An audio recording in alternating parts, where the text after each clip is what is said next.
Yes sir.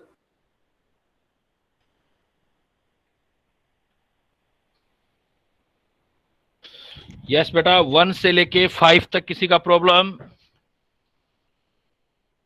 1 to 5।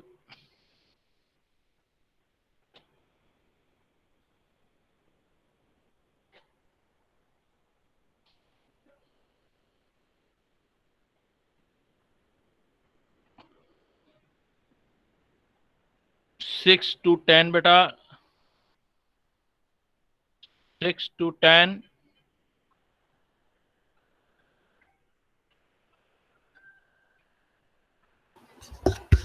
Sir question number 3। Question number 3।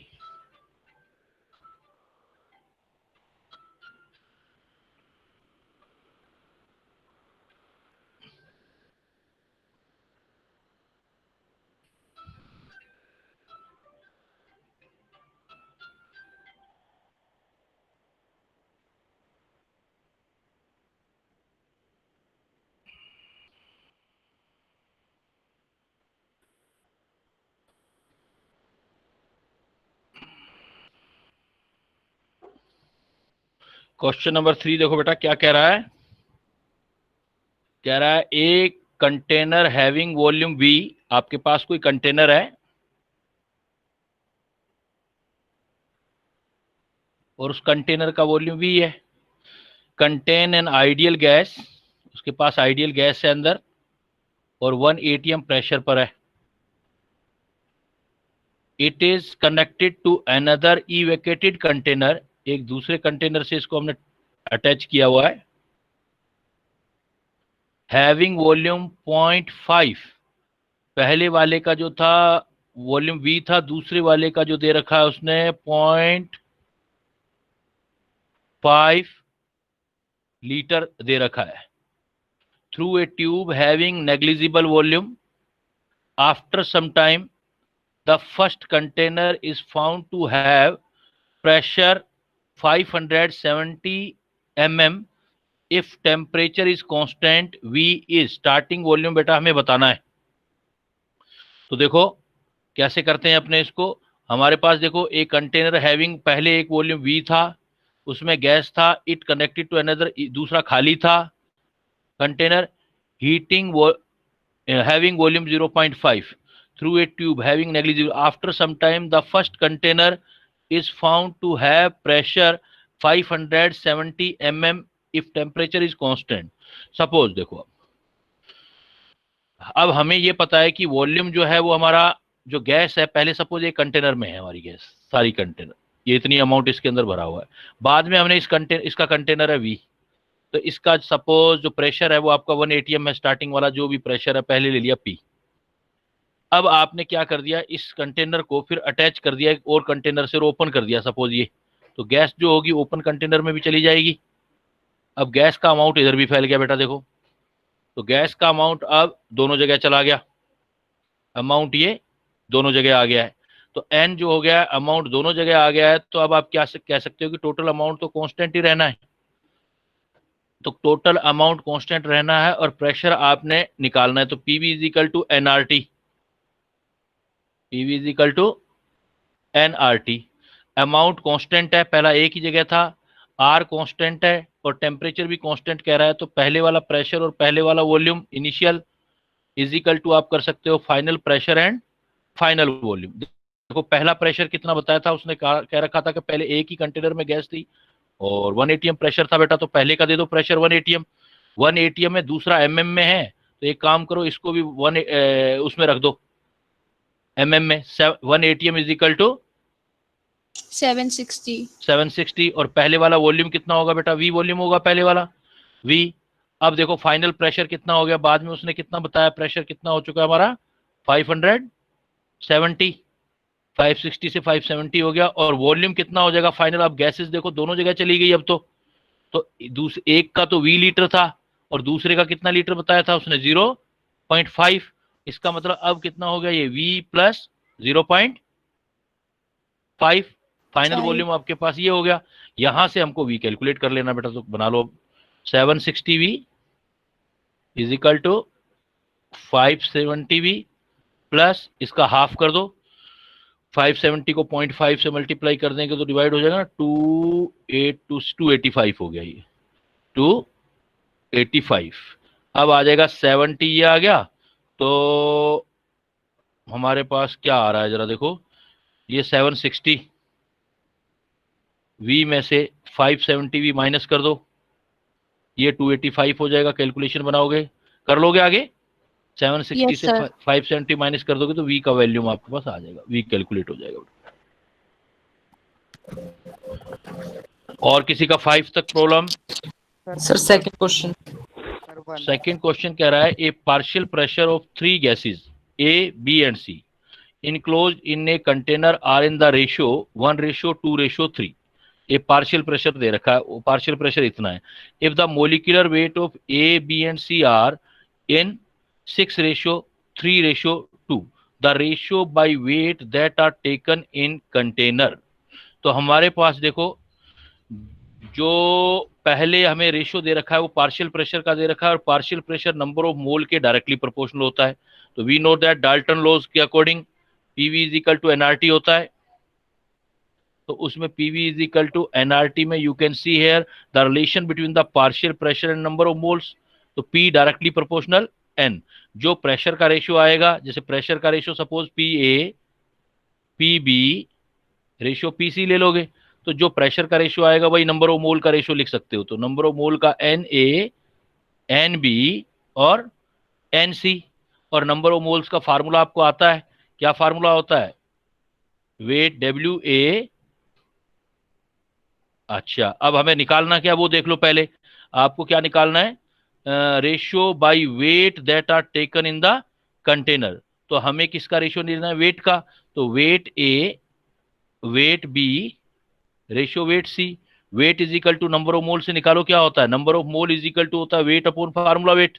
तो weight की जगह क्या रख सकता हूं? Number of mole A into molar mass A, number of mole B into molar mass B, number of mole of C into molar mass C।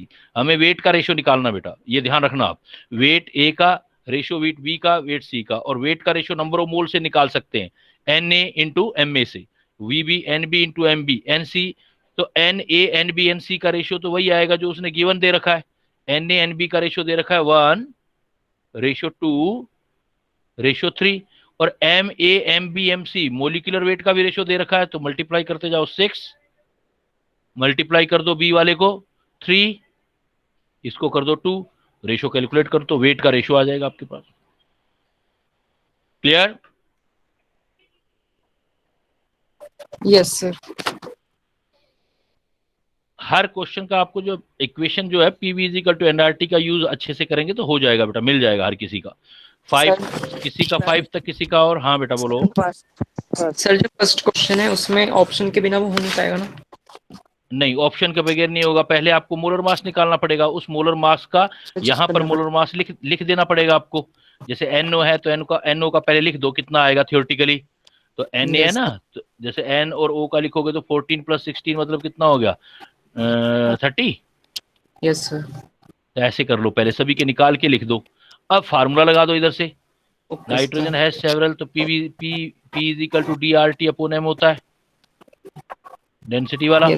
Density gram millilitre में दे रखी है, तो यहाँ से M निकाल लो और उस M को मैच कर लो बेटा उससे, जिससे मैच करेगा इन सब में वो आंसर हो जाएगा आपको। Okay sir. सर हम्म, सर क्वेश्चन नंबर 4 में ना तीनों ऑप्शंस के वेरीफाई हो रहे थे, मतलब अप्रोक्सीमेशन से। हाँ वेरीफाई करना बेटा इनको, PV is equal to NRT लगा के देखना, मैं R की वैल्यू निकालनी है। सर तीनों के नहीं हो रहे थे, लास्ट वाले का कुछ अलग आ रहा था आंसर। सर तो वो इसमें 4 की जगह बस ना 4.3 ऐसा कुछ आ रहा था। अच्छा, अब इतना सा वो तो कैलकुलेटर से, मतलब ऐसे खुद से तो इतना हो नहीं पाता। बस प्रैक्टिस के लिए है बेटा, कोई ऐसा बड़ा इशू नहीं है, प्रैक्टिस के लिए। 0.7 आ रहा था, ये तो बहुत बड़ा डिफरेंस हो गया। हाँ, तो उसमें आप बना के देख लेना, प्रैक्टिस से कोई एक जो सूटेबल आंसर हो वो सिलेक्ट करना होता है। बस हमें पता होना चाहिए कि नॉन आइडियलिटी आइडेंटिटी चेक कैसे करते हैं। तो किससे चेक करते हैं बेटा? बस सीधी सी बात है, क्या लगा के देख लेंगे हम? PV is equal to NRT. अगर Yes, उससे सब sir. मैच हो रहा है तो आइडियलिटी है, नहीं हो रहा है तो जिसमें ज्यादा डिफरेंस आ रहा हो वो सिलेक्ट कर लो। ठीक है। Okay sir. Sir fifth question. Equal weight of methane and oxygen are mixed in empty container. What is the fraction of total pressure exerted by oxygen? इसका प्रेशर निकालना है। Total pressure exerted by oxygen मतलब आपको निकालना है partial pressure of oxygen is equal to होगा mole fraction of oxygen into total pressure. हमें ratio निकालना है प्रेशर ऑक्सीजन का किसकी रिस्पेक्ट में, टोटल प्रेशर के रिस्पेक्ट में। तो वो कह रहा है what is the fraction of the total pressure exerted by oxygen. तो टोटल प्रेशर में PO2 का पार्ट निकालना है, तो इस PT को इधर ले जाओ तो XO2 आ जाएगा। मतलब कुल मिला के मोल फ्रैक्शन निकालना है, XO2 का मोल फ्रैक्शन निकाल लो बेटा। इक्वल वेट है मीथेन और इथेन का, तो वेट सपोज W आ गया, और वेट है तो number of mole of oxygen divided by number of mole of oxygen plus number of मोल जो दूसरी कोई चीज है वो क्या है, मीथेन। तो number of mole of methane रख दोगे बेटा। तो number of mole of oxygen weight है, वेट से निकाल लेना, कर लोगे calculate. Yes sir yes. Weight upon 32 weight upon 16 से कर लेना। मतलब PO2 डिवाइडेड बाय PT निकालना है आपको।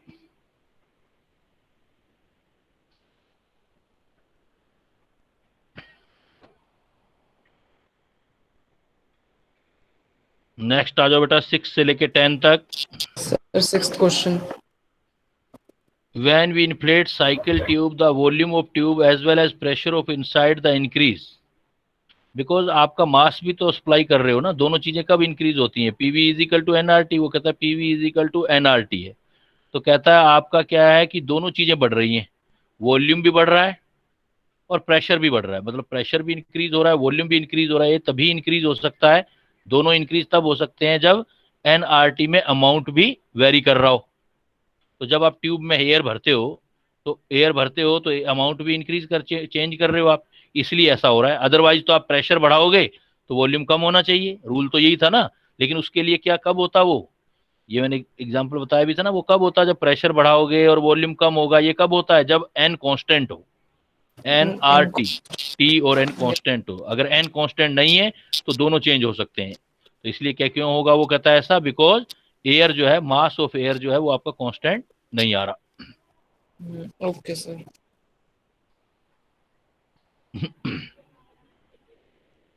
हो गया बेटा सभी का, कोई और प्रॉब्लम इन 10 में से? Sir ninth.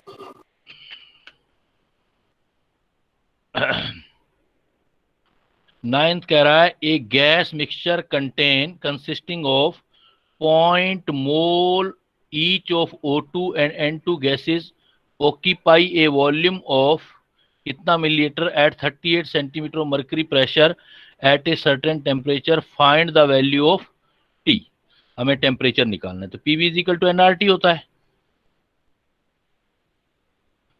हमें टेम्परेचर निकालना है, T इधर ले जाओ, बाकी सारा उस तरफ ले जाओ, PV upon NR, value put कर दो।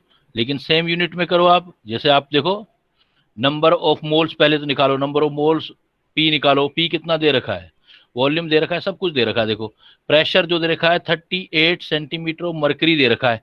तो आप R की वैल्यू पुट क्या करना चाहते हो उसके हिसाब से रख लो। जैसे R की वैल्यू आप 0.0821 रखना चाहते हो, तो ये जो R होता है ये आपका यूनिट होगा बेटा एटमोस्फेयर लीटर पर केल्विन पर मोल में, एटमोस्फेयर लीटर पर केल्विन पर मोल।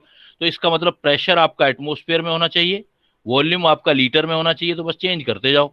जैसे उसने आपको दिया वॉल्यूम दे रखा है 10⁴ मिलीलीटर, तो इसको बेटा लीटर में चेंज कर लो। तो लीटर में चेंज करने के लिए क्या करोगे, 1 मिलीलीटर में लीटर में कन्वर्ट करना है तो क्या करोगे आप, 10⁴ 1000 से डिवाइड कर दोगे। Yes sir. तो इतना लीटर आ गया, तो ये लीटर वाली वैल्यू रख देना V वाली। फिर देखो P की वैल्यू, P क्या दे रखा है हमें, P दे रखा है उसने 38 सेंटीमीटर ऑफ मर्करी। लेकिन हमें सेंटीमीटर मर्करी नहीं, हमें तो ATM में चाहिए। तो हमें क्या पता होता है, 760 centimetre mercury is equal to 1 ATM। 76 centimetre होगा। हाँ 76 centimetre is equal to 1 ATM। तो आपका 1 मर्करी इज इक्वल टू कितना हो जाएगा, 1/76 ATM। तो इस P को भी कन्वर्ट कर दो। P 38 सेंटीमीटर मरकरी की जगह रख दो आप, ये सेंटीमीटर 1 सेंटीमीटर मरकरी की जगह 1/76 ATM। सारी वैल्यू पुट कर दो बेटा, इसमें वैल्यू पुट ही करनी है आर की। हाँ, नंबर ऑफ मोल्स और रखने पड़ेंगे आपको। नंबर ऑफ मोल्स कितने हैं टोटल रखने होंगे आपको। A gas mixture contain 0.1 mole each of O2 and N2, तो 0.1 मोल एक का, 0.1 मोल दूसरे का, तो टोटल रख दो 0.2 मोल। तो देखो N की वैल्यू भी आ गई, तो सारी वैल्यू आ गई, N आ गया, R आ गया, V आ गया, P आ गया, लेकिन यूनिट सही करके रखना है तो टेम्परेचर आपका केल्विन में आ जाएगा। Okay sir. यूनिट का ही गेम है बेटा सारा ही। सर और ये जो 10th क्वेश्चन है इसका आंसर गलत लग रहा था उसमें। 10th में विच of the following will not give a straight line plot for an ideal gas. Straight line कौन नहीं देगा? PV इक्वल टू NRT में देखते जाओ, जिसके बीच देखना है आपको। PV कौन से वाला आंसर गलत लग रहा है बेटा? PV equal to NRT। Suppose V और T देखो डायरेक्ट है। सर इसका आंसर डी होना चाहिए। हमें क्या लेना है? Which of the following will not give a straight line. V और T तो स्ट्रेट लाइन दे देगा, है ना, और Yes. T और P भी दे देगा, और V 1/PP दे देगा, ठीक है, क्योंकि 1/P ले रहा है। और ये गलत है बेटा, ये स्ट्रेट लाइन नहीं देगा। V और 1/T थोड़ी देगा, V और T देगा। फोर्थ आंसर आएगा बेटा इसका, ये वाला आएगा। Yes sir. यस सर हाँ, जैसे क्वेश्चन नंबर 3 था उसमें 570 mm ऑफ Hg जो था वो प्रेशर एक कंटेनर का फर्स्ट वाले का दिया हुआ था, तो अगर जैसे कनेक्टेड होंगे तो कंटेनर्स, तो वो प्रेशर पूरे सिस्टम पे कंसीडर करना है ना हमें। हाँ पूरे कंसेप्ट, क्योंकि ओपन होगा तो सारा गैस तो सारी जगह फैली हुई है, सेम प्रेशर लगेगा। सर सर सर उस वाले क्वेश्चन में ही V प्लस 0.5 क्यों है? क्या 0.5 बेटा? सर वो तो वॉल्यूम तो दिया हुआ है क्वेश्चन में, वो तो दूसरा जो कंटेनर जोड़ा है आपने, जो अटैच किया है, उसका 0.5 लीटर दे रखा है उसने, क्वेश्चन में दिया हुआ है बेटा। Okay sir. एक सपोज 1 लीटर का है पहले कोई वेसल्स, उसके साथ आधे लीटर का और जोड़ दिया, तो अब टोटल फाइनल वॉल्यूम कितना लोगे आप? 0.5 थोड़ी लोगे बेटा, कितना लोगे? 1 पॉइंट लोगे ना, 1 + 0.5 लोगे, यस सर। ठीक है। Yes sir. हाँ तो बेटा लास्ट पॉइंट कहाँ छोड़ा था, थोड़ा सा रिमाइंड करोगे मुझे? लास्ट वाला ग्राहम्स लॉ। हाँ, ग्राहम्स लॉ में किया था मैंने, ग्राहम्स लॉ। इफ नोट ध्यान रखना है, ग्राहम्स लॉ में आगे जोड़ना है ये। If weight of gases are given, then following formula is used in diffusion। अगर आपको स्टार्टिंग में बता दे कि भाई कोई गैसेस हैं और उन गैसेस में वेट वगैरह का रेशियो आपको दिया जाए, वेट वगैरह का रेशियो आपको दिया जाए, तो आपको इस टाइप से फार्मूला लगाना है। जैसे हमने क्या पढ़ा था, R1/R2 बेटा इज इक्वल टू, अब क्या, जब वेट आपको दिए होते हैं तो उससे क्या, नंबर ऑफ मोल्स अलग आते हैं, नंबर ऑफ मोल्स अलग आते हैं तो उससे प्रेशर बन जाता है P1/P2 अलग अलग बनता है, और फार्मूला हो जाता है P1/P2 M2/M1। और we know that P directly proportional N होता है, P डायरेक्टली प्रोपोर्शनल N है, तो P1/P2 की जगह आप N1/N2 भी रख सकते हो। तो प्रेशर ना दे करके हम अगर वेट दे रहे हैं तो आप ये फार्मूला यूज किया करो, N1/N2। तो ये स्पेशल केस हो जाएगा जब आपको वेट गिवन होगा, जब आपको ग्राहम्स लॉ ऑफ डिफ्यूजन में वेट गिवन हो, तो बेटा रेट जो निकालना है, डिफ्यूजन रेट, वो इस फार्मूले से निकालना है आपने। R1/R2 is equal to N1/N2 √M2/M1। कैसे? जैसे सपोज मैंने एक एग्जांपल दिया आपको, if equal weight of CH4 and O2 are taken, then what will be ratio of their diffusion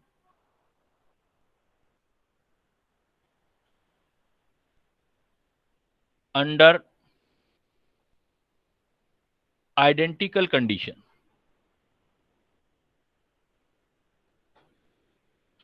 कहने का मतलब ये है कि आपको दो गैस दे दी, CH4 gas and O2 gases दे दी आपको, बस उसमें पॉइंट कंडीशन ये दे दी कि उनका वेट इक्वल दे दिया आपको। अगर कहीं भी ऐसा केस देखो तो बेटा ये फार्मूला लगाना, R1/R2 is equal to N1/N2 √M2/M1। तो इक्वल वेट है आपके पास, तो इक्वल वेट है तो क्या देखो इसका रीजन क्या होगा कि इक्वल वेट है तो नंबर ऑफ मोल्स अलग हो जाएंगे। कैसे? सपोज ये वेसल्स है आपके पास, सॉल्यूशन देखो, सपोज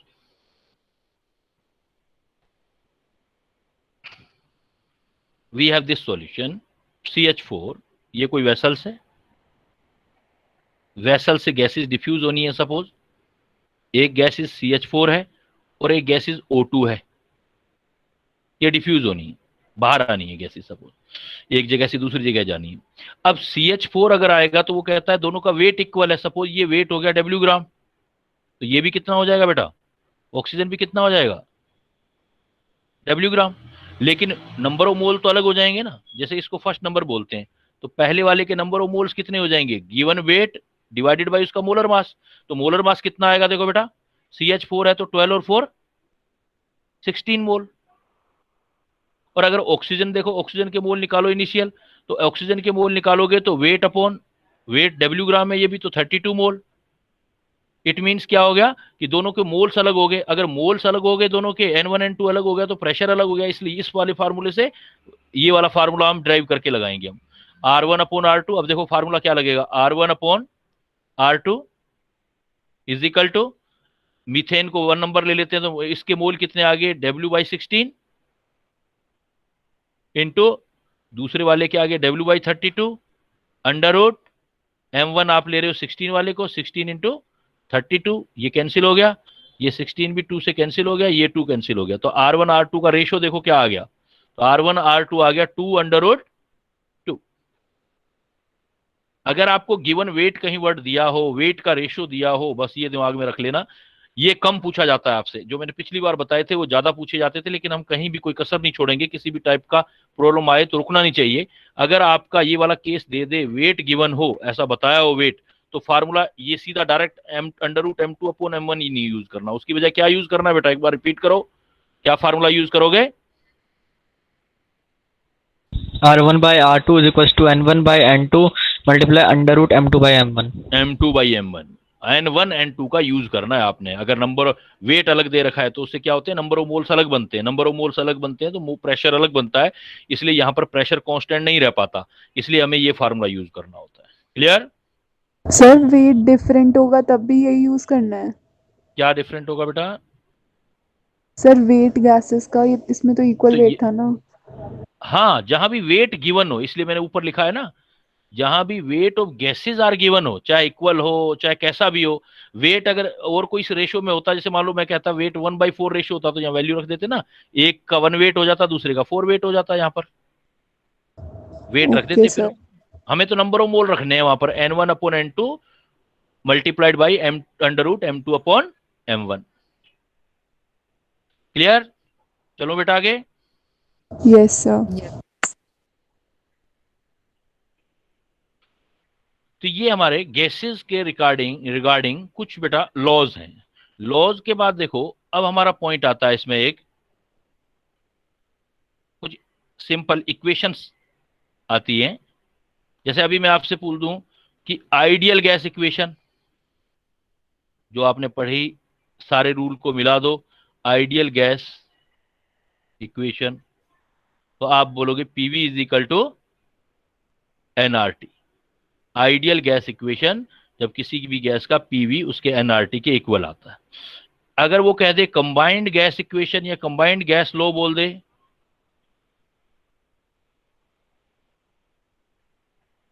तो आप प्रेशर, वॉल्यूम और टेम्परेचर मतलब अमाउंट फिक्स ले लो बस। तो P initial, V initial, T initial is equal to use कर सकते हो बेटा P final V final upon T final. अगर वो आपको एक इक्वेशन कहेगा, ये डायरेक्ट इक्वेशन लिखवा रहा हूं एक अब मैं, काइनेटिक गैस इक्वेशन या काइनेटिक इक्वेशन ऑफ गैस,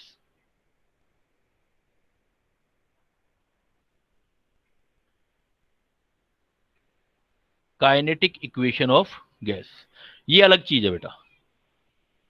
ये होती है पीवी इज इक्वल टू, अब ये पूरा फिजिक्स में एक चैप्टर आता है, मैं सिर्फ डायरेक्ट रिजल्ट लिख रहा हूं यहाँ। PV is equal to one, इसकी जरूरत पड़ेगी हमें, 1/3 MN URMS के। पीवी is equal to 1/3 MN URMS square, इसको बोलते हैं काइनेटिक इक्वेशन ऑफ गैस। इसमें देखो क्या क्या चीजें आ रही हैं। जो URMS है, U मतलब स्पीड से बोलते हैं, R मतलब रूट मीन स्क्वायर, तो इसमें बोलेंगे URMS का मतलब है root mean square speed of gaseous molecule. एक कैलकुलेशन है बेटा, स्पीड की कैलकुलेशन है, रूट मीन निकाल के स्क्वायर कर दो, root mean square speed of gaseous molecules. ये जो n है बेटा, यहां पर n ध्यान रखना, यहां पर n जो है ये n, ये वाला n अलग है, आइडियल गैस इक्वेशन वाला n अलग चीज है, ये n अलग चीज है। काइनेटिक इक्वेशन ऑफ गैस में जो हमने n लिखा है, इस n का मतलब होगा बेटा, जो स्मॉल n है इसका मतलब मोल नहीं होगा यहां पर स्मॉल n का, ये होगा number of molecule of gas, number of molecules of gas. जो m देख रहे हो m, ये m है mass of one molecule of gas.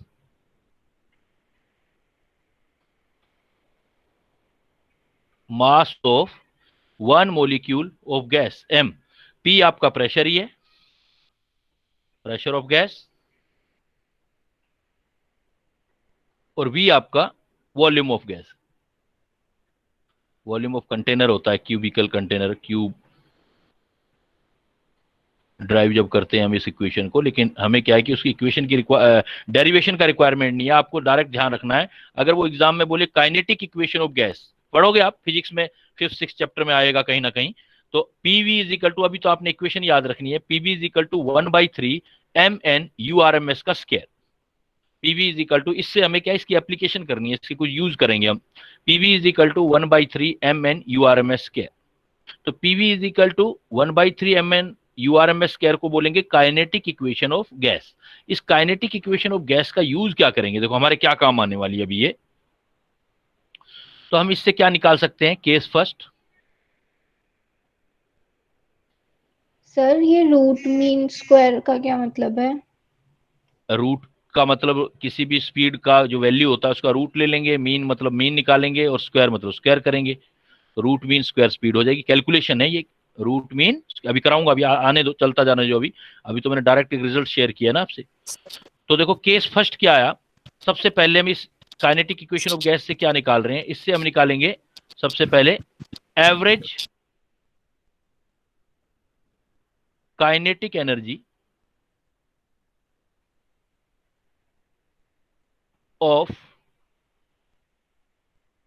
Gaseous molecule, ये हम निकाल सकते हैं from kinetic equation of gas.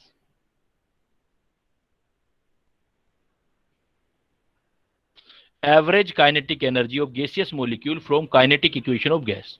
देखो बेटा, सपोज मेरे पास ये कंटेनर है, और इसका सपोज रूम है, और रूम के अंदर गैस के पार्टिकल हैं जो हमें दिखाई नहीं देते हैं लेकिन होते हैं ना, हर जगह पे एयर तो अवेलेबल है।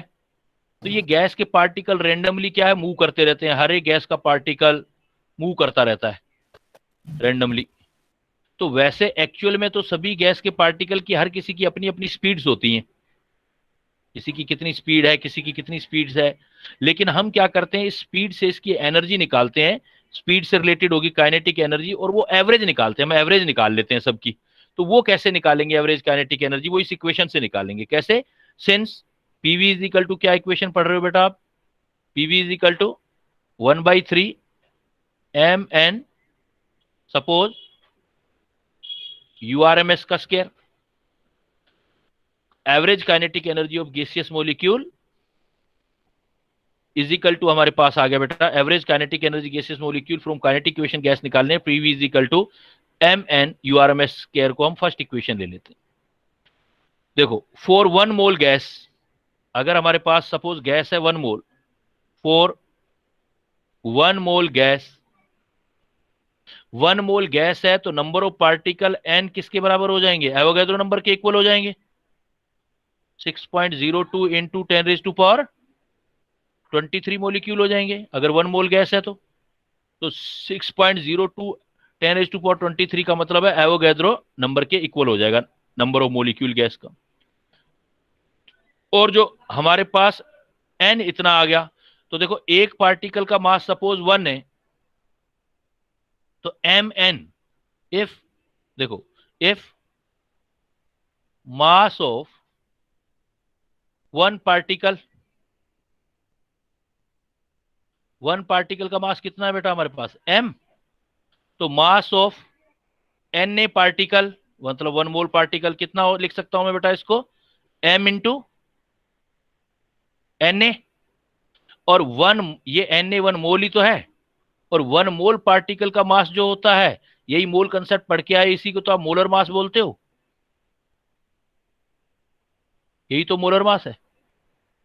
तो इसका मतलब m इक्वेशन को क्या लिख सकता हूं मैं, सो आपकी इक्वेशन क्या बनी, suppose PV is equal to 1/3, ये मतलब यहां लिख देता हूं, पीवी इज इक्वल टू, अगर 1 मोल गैस है 1/3 mn हो गया नंबर ऑफ एवोगैड्रो नंबर के इक्वल URMS का स्क्वायर, और mna की वैल्यू मोलर मास के इक्वल आ गई, मतलब बड़ा m आ गया सपोज, तो PV इज इक्वल टू क्या हो गया, so equation PV is equal to 1/3 m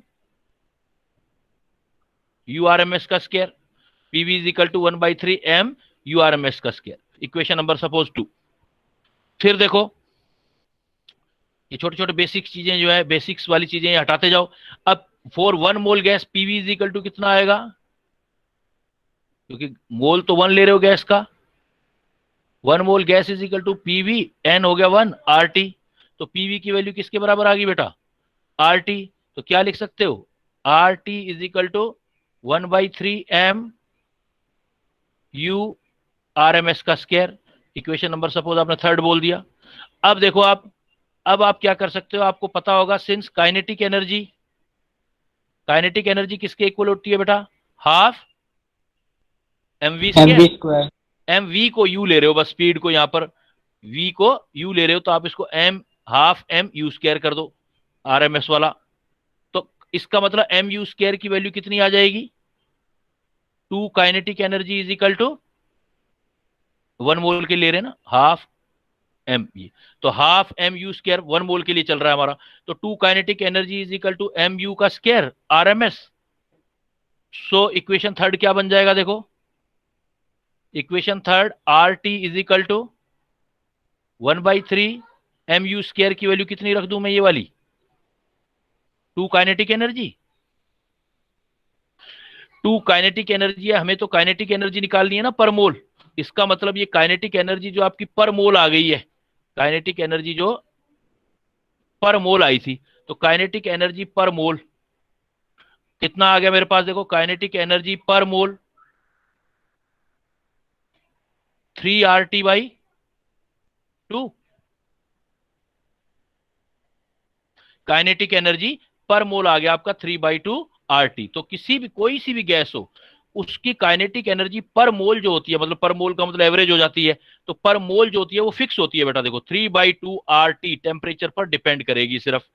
दोबारा मैं एक बार बता रहा हूं डेरिवेशन, ध्यान से देखना है, एक एक पॉइंट को, एक एक चीज जो है बड़ा अपने आप में कैलकुलेशंस हैं, रिजल्ट याद करना डायरेक्ट जो है वो तो इजी है, लेकिन कंपटीशन के लिए पूरा क्लियर करना है। तो पहले देखो, पहली इक्वेशन क्या दी मैंने, PV is equal to 1/3 MnURMS²।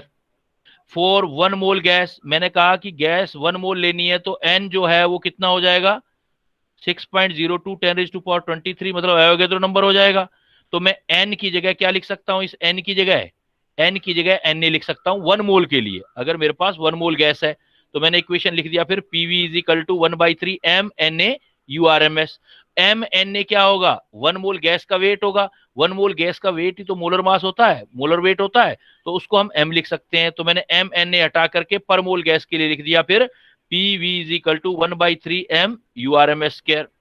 अब PV इज इक्वल टू 1/3 है और 1 मोल गैस के लिए देख रहे हो आप, then you can see PV is equal to 1 mole gas है तो 1 RT, PV is equal to 1 RT। तो PV की जगह RT लिख दिया फिर हमने, PV की जगह RT। So here you can see RT equal to 1/3 MURMS² हो गया। And now we want to calculate the kinetic energy. How can we calculate the kinetic energy, because RT is equal to 1/3 MURMS² is here. Then we can say that we know that kinetic energy is equal to half mu². It means what is the value of mu²? Mu² is equal to 2 into kinetic energy. So we put the value of mu², that is 2 kinetic energy. Then RT equal to 1/3 into 2 kinetic energy. So what is the value of kinetic energy per mole? आप arrange कर दो इसको, तो kinetic energy per mole कितना आएगा बेटा आपके पास, 3/2 RT। 3/2 RT। तो इसका मतलब हम क्या बोल सकते हैं, गैस का कोई भी सैंपल हो, कोई सी भी गैस हो, किसी भी गैस का पर मोल काइनेटिक एनर्जी, मतलब एवरेज काइनेटिक एनर्जी जो पर मोल है वो कितना आएगा, फिक्स होगा, फिक्स टेम्परेचर पर फिक्स होगा, टेम्परेचर पर डिपेंड करेगा और किसी पर डिपेंड नहीं करेगा, 3/2 RT। तो नोट नंबर 1, आपसे ये पूछा जाए average kinetic energy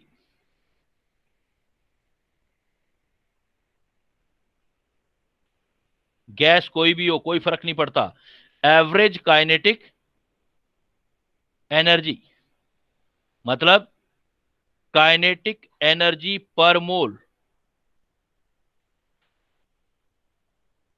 is equal to 3/2 मतलब 1.5 RT। R कांस्टेंट, T भी कांस्टेंट है, तो एवरेज काइनेटिक एनर्जी पर मोल 3/2 RT आएगी, 3/2 RT। अब काइनेटिक एनर्जी पर मोलिक्यूल निकालना हो बेटा मुझे, नोट नंबर 2, ये सब क्वेश्चन हैं अब आपके। नोट नंबर 2 देखो बेटा, नोट नंबर 2,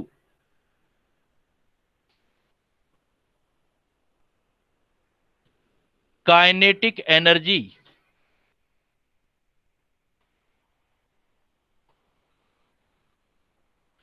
पर मोलिक्यूल। अगर एग्जामिनर पूछ ले काइनेटिक एनर्जी पर मोलिक्यूल, तो पर मोलिक्यूल है, पर मोल जो है उसको आप, जो काइनेटिक एनर्जी आपके पास पर मोल आया है उसको एवोगैड्रो नंबर से डिवाइड कर दो, पर मोलिक्यूल हो जाएगा। तो कितना आएगा देखो, काइनेटिक एनर्जी पर मोलिक्यूल, काइनेटिक एनर्जी पर मोलिक्यूल, काइनेटिक एनर्जी पर मोल कितना आया था आपका, 3/2 RT divided by Avogadro number. You know R एक कांस्टेंट है और Na भी एक कांस्टेंट है। RA को कौन सा कांस्टेंट बोलते हो बेटा, RA जो है वो कौन सा कांस्टेंट है आपका, universal gas universal gas constant. And Na कौन सा कांस्टेंट है बेटा आपके पास, एवोगैड्रोस नंबर या कांस्टेंट। अब दो कांस्टेंट का रेशियो भी तो एक कांस्टेंट होगा ना, तो ये एक नया कांस्टेंट बना लेते हैं, इसको लिखते हैं K और इसको बोलते हैं बोल्ट्जमैन कांस्टेंट, बोल्ट्जमैन कांस्टेंट। तो एग्जाम में आपसे पूछा जाएगा, ऐसे छोटे छोटे क्वेश्चंस आते हैं basics, what is the Boltzmann constant. तो वैल्यू नहीं याद करनी है आपको, लेकिन बेसिक्स याद करना है। तो Boltzmann constant is the ratio of two another constant, और वो कांस्टेंट कौन से होंगे बेटा, universal gas constant and Avogadro from this expression. तो इसका मतलब R/Na को क्या लिख सकता हूं मैं, R/Na को 3/2 KT 3/2 kT, 3/2 K Boltzmann constant आ जाएगा। तो दोनों में फर्क देखो। अब मैं अगर पूछूं, if I ask you kinetic energy per मोल, क्या आंसर दोगे बेटा? पर मोल लिखूंगा तो क्या आंसर होगा? 3/2 RT। 3/2 RT, मतलब कांस्टेंट एवोगैड्रो नंबर, ये यूनिवर्सल गैस कांस्टेंट आएगा। But if I say kinetic energy per mole की बजाय per molecule, then what will be your answer? 3/2 KT। 3/2 KT, 3/2 KT। और what is the K? K is the Boltzmann constant R/NA। हाँ, Boltzmann constant बेटा, which is equal to R/NA। भूल जाओ तो याद रखना, महाभारत में एक पात्र है करण, कैरेक्टर है करण, तो K is equal to R/N, Karan, K is equal to R/N, तो बोल्ट्जमैन कांस्टेंट R/NA होगा। अब इसका मतलब क्या समझ रहे हो बेटा? कोई भी गैस का अगर सैंपल होता है तो गैस के पार्टिकल की जो काइनेटिक एनर्जी है वो किस पर डिपेंड करती है? फार्मूला देख के बताओ, किस चीज पे डिपेंड कर रही है? टेम्परेचर। सिर्फ बेटा टेम्परेचर, और टेम्परेचर के डायरेक्टली प्रोपोर्शनल आ रही है। तो किसी भी गैस की काइनेटिक एनर्जी टेम्परेचर पर डिपेंड करती है। बट ये पॉइंट है कि कौन सी एनर्जी। देखो मैं अगर अब इसको नोट नंबर 3, अगर मैं आपसे पूछूं टोटल काइनेटिक एनर्जी निकालो, total kinetic energy,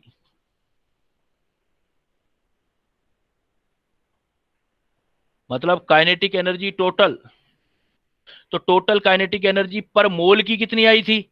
into number of मोल कर दो, number of mole into kinetic energy per mole, total आ जाएगा बेटा, टोटल एनर्जी कैलकुलेट हो जाएगी।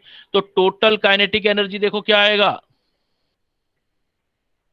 टोटल काइनेटिक एनर्जी, किसी भी गैस सैंपल की total kinetic energy is equal to number of moles into kinetic energy per mole होती है, वो तो फिक्स है 3/2 RT। अब क्वेश्चन की थीम समझो, इसी पर तो आपने काम करना है, यही चीजें तो सीखनी है आपने। अगर मैं कह दूं कि सिर्फ इतना, kinetic energy of gaseous molecule depends upon, तो देखो क्या क्या फैक्टर आएंगे। अगर मैंने सिर्फ काइनेटिक एनर्जी बोल दिया, एवरेज वर्ड नहीं लगाया, मतलब पर मोल या पर मॉलिक्यूल नहीं बोला आपके साथ, अगर मैं पर मोल पर मॉलिक्यूल नहीं बोल रहा हूं तो मैं इसका मतलब टोटल काइनेटिक एनर्जी की बात कर रहा हूं। तो टोटल काइनेटिक एनर्जी देखो किस किस पर डिपेंड कर रहा है? एन पे भी डिपेंड करेगा और नंबर ऑफ मोल पे मोल, भी डिपेंड, दोनों पे डिपेंड करेगा। तो क्वेश्चन की थीम को समझना एग्जाम में। अगर वो कहता है टोटल का और एवरेज बोलेगा, तो एवरेज काइनेटिक एनर्जी तो सिर्फ ये वाला पार्ट है, चाहे पर मोल ले लो चाहे पर मोलिक्यूल, 3/2 RT ले लो या 3/2 KT ले लो, तो वो किस पर डिपेंड करेगा? टेम्परेचर। वो सिर्फ टेम्परेचर पर डिपेंड करेगा। तो नेक्स्ट नोट लिख सकते हैं ना अपने, तो हम क्या कह सकते हैं कि average kinetic energy, average kinetic energy of gaseous molecule, average kinetic energy of gaseous molecule depends upon, अब देखो एवरेज पर ध्यान देना, एवरेज आ गया तो क्या आंसर दूं बेटा? Molecules depends upon temperature, but kelvin में, बड़ा टी है ना, केल्विन में। Molecule depends upon absolute temperature, absolute temperature का मतलब टेम्परेचर इन केल्विन यूनिट। तो आपका रिलेशन क्या आएगा? देखो काइनेटिक एनर्जी अगर एवरेज है, एवरेज काइनेटिक एनर्जी है, तो डायरेक्टली प्रोपोर्शनल एब्सोल्यूट टेम्परेचर हो जाएगी। तो अगर आपको दो का रेशियो निकालना है तो ये यूज कर सकते हो ना, kinetic energy first upon kinetic energy second, T1 upon T2, temperature से निकाल सकते हो। बट अगर ये एवरेज वर्ड नहीं होता तो बेटा फिर किस किस चीज पे डिपेंड करती वो? फिर तो हमें ये भी देखना होता ना कि एवरेज तो आ गया, पर पार्टिकल तो कितने मोल है उससे मल्टीप्लाई भी करना पड़ेगा टोटल निकालने के लिए, तब नंबर ऑफ मोल भी आ जाएगा और टेम्परेचर पर आ जाएगा। क्लियर बेटा काइनेटिक एनर्जी का कॉन्सेप्ट, गैसियस मॉलिक्यूल की काइनेटिक एनर्जी? यस चलें आगे। यस। तो ये बेटा हमने निकाला किससे? ये हमने कहां से डेरिवेशन निकाला अपना काइनेटिक एनर्जी का? Kinetic equation of gases.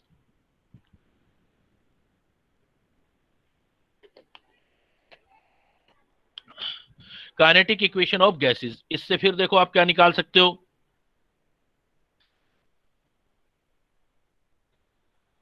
दूसरी चीज जो बेटा हम इससे कर सकते हैं, we can calculate case second,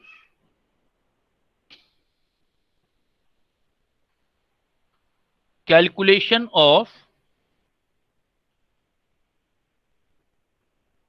root mean. अभी मैं बता रहा था, आप पूछ भी रहे थे सर ये क्या है, root mean square speed, calculation of root mean square speed of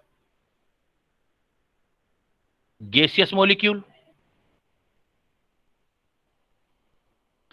suppose एक रूम के अंदर गैस के पार्टिकल हैं, देखो अभी जैसे हमने एग्जांपल लिया, हमने पढ़ा कि भाई ये गैस के जो पार्टिकल हैं ये रेंडमली मूव करते रहते हैं, हर किसी की स्पीड अलग अलग है, तो हमें क्या करनी पड़ती है, कैलकुलेशन करनी पड़ती है एक पार्टिकुलर टेम्परेचर पर कोई गैस के मॉलिक्यूल कैसे घूम रहा है, कोई कैसे घूम रहा है, तो ये कैलकुलेशन मैथमेटिक्स से करते हैं, तो इसको बोलते हैं रूट मीन स्क्वायर स्पीड। कैसे, दो तरीके हैं। एक सिंपल मैथमेटिकल कैलकुलेशन क्या है कि सपोज मेरे पास एक सैंपल है,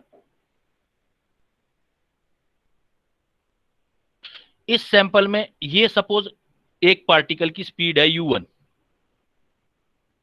और ऐसे ही u1 स्पीड से कई पार्टिकल और हैं जो घूम रहे हैं इसी स्पीड से, ये इतने सारे पार्टिकल सपोज मैंने कह दिया u1 स्पीड से घूम रहे हैं, और इनका नंबर है सपोज n1। फिर मेरे पास कुछ पार्टिकल और हैं, सपोज ये वाले पार्टिकल हैं, ये जो जिस स्पीड से घूम रहे हैं उसकी स्पीड है सपोज u2, और ऐसे पार्टिकल का भी कुछ नंबर है मेरे पास, सपोज n2 नंबर है, 10 20 30 50 50 30 40। And third, suppose we have third portions of gaseous particle and उसकी ईच की स्पीड है सपोज u3, और ऐसे पार्टिकल भी कुछ मेरे पास हैं जो u3 स्पीड से घूम रहे हैं और इनका नंबर है n3। अब मुझे क्या है, कैलकुलेशन करना है, उस कैलकुलेशन का नाम देखो क्या है, रूट मीन स्क्वायर स्पीड। आप कैलकुलेशन में उल्टा चल लो, सबसे पहले स्पीड का स्क्वायर ले लो, तो स्क्वायर होगा तो देखो पहले वाली स्पीड कौन सी है बेटा, देखो u1, तो u1 का स्क्वायर, u1 का स्क्वायर तो एक पार्टिकल का हो गया, एक पार्टिकल की u1 का स्क्वायर हो गया, तो टोटल पार्टिकल ऐसे कितने हैं बेटा, देखो n1, तो मैं क्या लिख सकता हूं, n1 u1 का स्क्वायर, ये स्पीड होगी पहले वाले पार्ट की। दूसरे वाले पार्ट की क्या स्पीड बन जाएगी बेटा, फिर इसका मतलब n2 u2 का स्क्वायर, और तीसरे वाले पार्टिकल की स्पीड क्या हो जाएगी, n3 u3 का स्क्वायर। तो ये स्पीड्स के स्क्वायर कर लिए हमने, जितनी स्पीड्स थी उनके स्क्वायर कर लिए। स्क्वायर करने के बाद क्या बताया था मैंने, दूसरा इधर चलना है आपने, फिर क्या करना है आपने, मीन निकालना है। तो मीन मैथमेटिकली कैसे निकालते हो बेटा, जितने अब स्पीड बनी है, जितने नंबर ऑफ पार्टिकल है उससे डिवाइड कर दो, मीन निकल आएगा। तो n1 प्लस n2 जितने भी हैं आपके पास n3। फिर क्या करना है बेटा, देखो थर्ड क्या करना है, उसका रूट निकालना है, इस सब का रूट निकालो। ये जो आपका कैलकुलेशन आएगा, इस कैलकुलेशन को बोलेंगे URMS, root mean square speed. तो रूट मीन स्क्वायर स्पीड एक कैलकुलेशन है बेटा, एक जनरल कैलकुलेशन है रूट मीन स्क्वायर स्पीड, कि आपके पास कितने पार्टिकल कैसे कैलकुलेट कर रहे हैं। तो आपके पास अगर सैंपल है तो ऐसा कर सकते हो बेटा, जैसे मान लो मैं कहता हूं कि n1 आपके पास है 3 पार्टिकल, n1 है 3, और उनकी स्पीड दे रहा हूं u1, मैं कह रहा हूं वो 10 मीटर पर सेकंड से मूव कर रहे हैं, और मैं कह रहा हूं जो n2 पार्टिकल का नंबर है बेटा सपोज 5, और उनकी स्पीड जो है वो कर रहे हैं 8 मीटर पर सेकंड से मूव कर रहे हैं, और n नंबर 3 पार्टिकल है वो हमारे पास सपोज आपका है, कुछ भी नंबर ले लो, जैसे नंबर है आपका मान लेते हैं 10, और ये जो स्पीड से चल रहे हैं ये सपोज 15 मीटर पर सेकंड से। तो कैलकुलेशन बता सकते हैं ना URMS। तो क्या URMS की कैलकुलेशन करोगे बेटा, URMS is equal to under root n1 कितना है 3 इंटू 10 का स्क्वायर, प्लस दूसरे वाला देखो n2 5 इंटू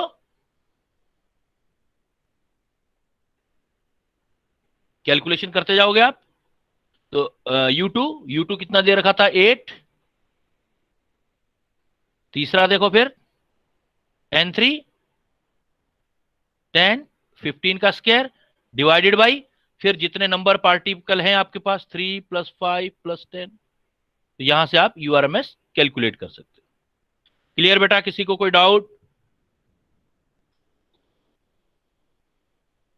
चलें आगे। रूट मीन स्क्वायर स्पीड एक कैलकुलेशन है बेटा, कैलकुलेशन। स्पीड्स जो होती हैं गैसियस मॉलिक्यूल, इनका स्क्वायर लेके मीन निकाल के रूट कैलकुलेट करते हैं।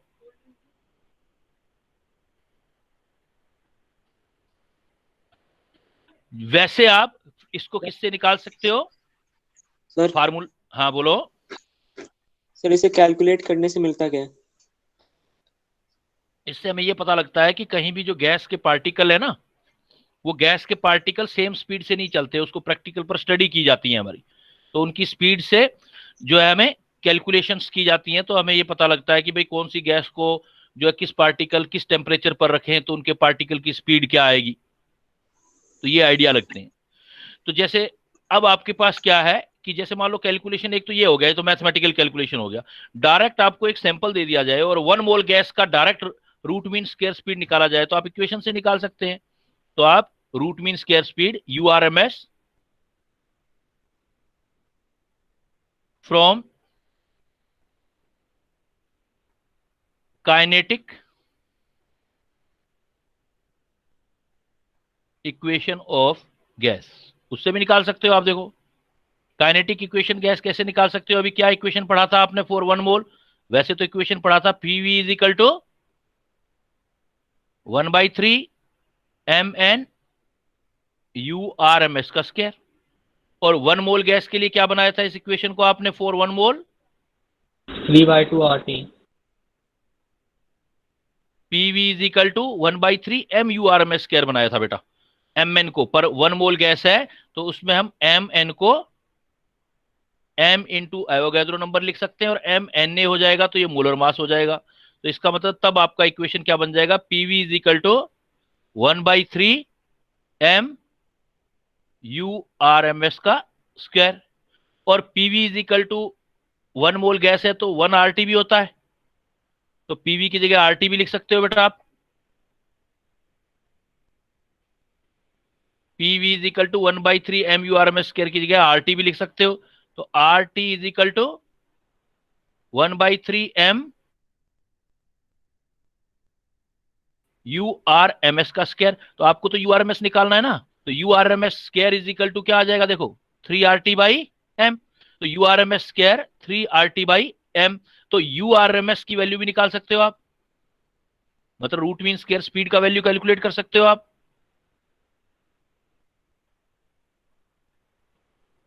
तो ये फार्मूला याद रखना है अब आपने।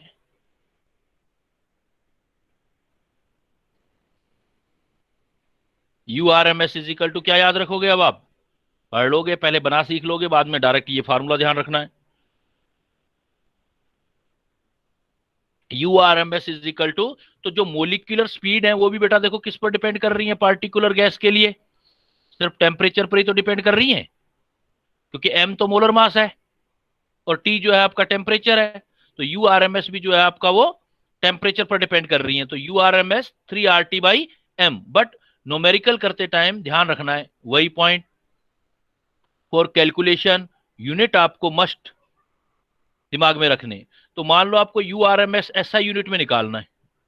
SI यूनिट का मतलब है आपका मीटर पर सेकेंड में निकालनी है स्पीड बेटा।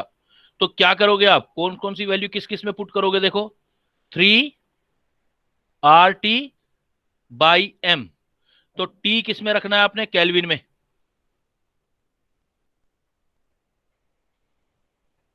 R जो रखना है वो रखना है बेटा आपने ये वाली वैल्यू 8.314 वाली। और सबसे ज्यादा ध्यान देना है M पर। M आपको किलोग्राम पर मोल में रखना है, किलोग्राम पर मोल में रखना है, ग्राम में नहीं रखना। क्योंकि जनरली जो हम याद करते हैं, अभी हम मोलर मास जो याद करते हैं वो मोलर मास हम ग्राम में करते हैं, इसलिए ग्राम को किलोग्राम में कन्वर्ट करना हो तो 1000 लगा देना। अगर आप मान लो किलोग्राम में नहीं रख पा रहे हो, आपको याद ग्राम में, कोई इश्यू नहीं, आप ग्राम में रख दो। इसको ग्राम में रख देना, लेकिन ऊपर 1000 लगा देना, तो वो अपने आप किलोग्राम में आ जाएगा। तो फार्मूले के अंदर जो है, अगर m मोलर मास जो आप जनरली यूज कर रहे हो, करते भी हो, ग्राम में यूज करते हो, किलोग्राम में नहीं करते हो, तो कैलकुलेशन में SI में निकालना मीटर पर सेकेंड में, तो 10⁻³ को मल्टीप्लाई भी आपने करना है। ये कैलकुलेशंस के डायमेंशन है, यही चीजें हैं आपकी कैलकुलेशंस में जो आप लोगों ने करनी है। तो इस चीज में देखो, अब आप suppose I am going to give you this example, calculate the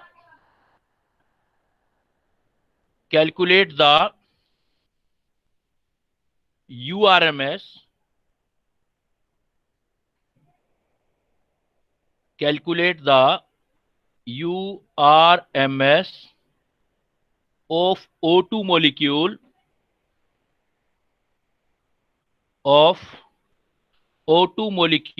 at 27 degree Celsius. Suppose बेटा ये क्वेश्चन सोल्व करना है आपको, calculate the URMS of O2 molecule at 27 degree Celsius. Then कैसे कैलकुलेट करेंगे हम लोग, लेट्स सी। तो first of all you need to learn the formula. What is the formula of URMS? तो आपको पता होना चाहिए ना URMS में फार्मूला। तो चलो यहां तक बात भी, ये भी याद हो जाएगा बेटा, 2-3 बार प्रैक्टिस करोगे याद हो गया, √3RT/m। लेकिन आपको ध्यान रखना है कि आप जो ऑक्सीजन का मोलर मास रखते हो, जरा बोलना बेटा कितना रखते हो molar mass? Molar mass of oxygen क्या रखते हो जनरली, क्या बोलते हो? पर मोल। O2 का जो मोलर मास लेते हो वो 32 लेते हो ना, 32 ग्राम पर मोल। और यहां इस फार्मूले में जो रखना होता है वो किस में रखना होगा आपको, क्योंकि SI यूनिट है किलोग्राम में। तो आप एक काम करो, यहां m को आप जो यूनिट रखते हो वही रख लो, ग्राम। बस एक काम कर देना, यहां पर क्या लगा देना, 1000। अब चाहे इसको ग्राम में रख देना, अपने आप किलोग्राम हो गया, ऊपर 1000 लगा दिया मैंने। तो कैलकुलेट अब करोगे आप, URMS is equal to √3, R का वैल्यू रख दोगे 8.314 इंटू 1000 डिवाइडेड बाई m। अब m रख दो, आपको रखना है जो 32, तो URMS कैलकुलेट हो जाएगा। और ये आंसर जो आएगा किस में आएगा बेटा आपका, मीटर पर सेकेंड में। तो हमारे पास ये रूट मीन स्क्वायर स्पीड का, अगर सैंपल डायरेक्ट पता है गैस कौन सी है, तो हम उसका इस टाइप से कैलकुलेशन कर सकते हैं। लेकिन ये पर मोल गैस का कैलकुलेशन आएगा, बिकॉज ये फार्मूला हमने पर मोल गैस के लिए यूज किया है। क्लियर बेटा, यहां तक क्लियर है? चलें आगे। Yes sir. अब देखो, जो आपके सिलेबस में जो गैसेस के स्पीड का कैलकुलेशन है, वो 3 टाइप की गैसेस है आपकी, जिनका कैलकुलेशन है आपको। तो मैं इसको पॉइंट ऐसे डाल देता हूं, different types of calculation of molecular speeds।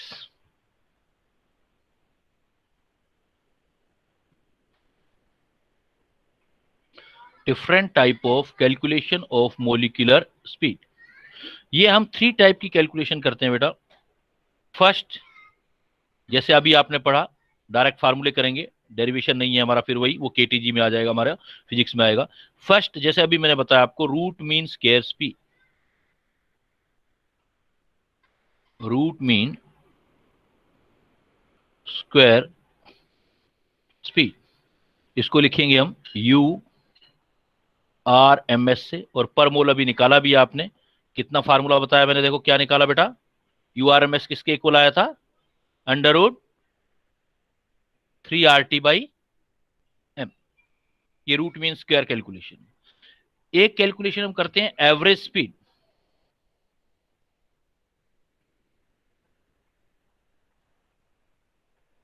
Average speed को हम लिखते हैं बेटा U एवरेज से।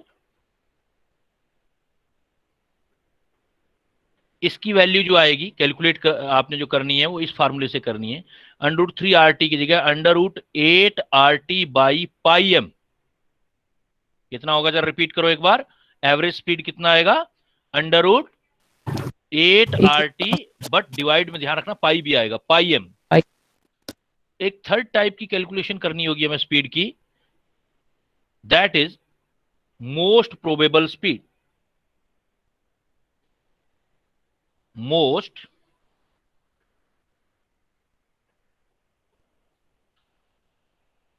प्रोबेबल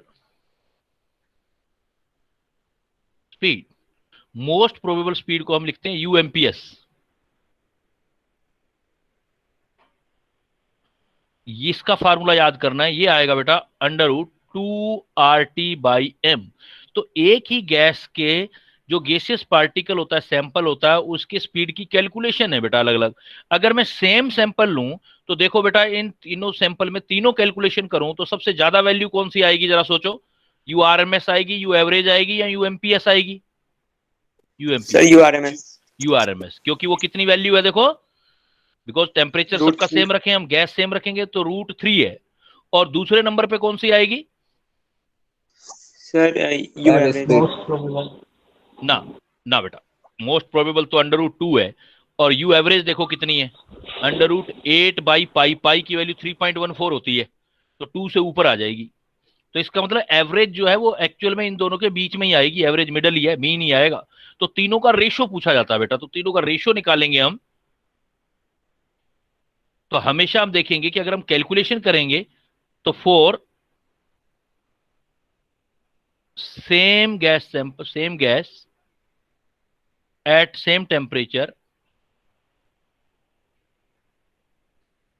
क्या होगा, यू एमपीएस से ज्यादा वैल्यू आएगी यू एवरेज की, और यू एवरेज से ज्यादा वैल्यू आएगी यू आरएमएस की, रूट मीन स्क्वायर स्पीड की। अगर तीनों का रेशियो निकालें, यू एमपीएस, यू एवरेज और यू आरएमएस, तो यू एमपीएस, यू एवरेज और यू आरएमएस निकालेंगे तो फार्मूला रखो, देखो कैलकुलेट करो। यू एमपीएस की वैल्यू क्या बता रहा है वो, अंडर रूट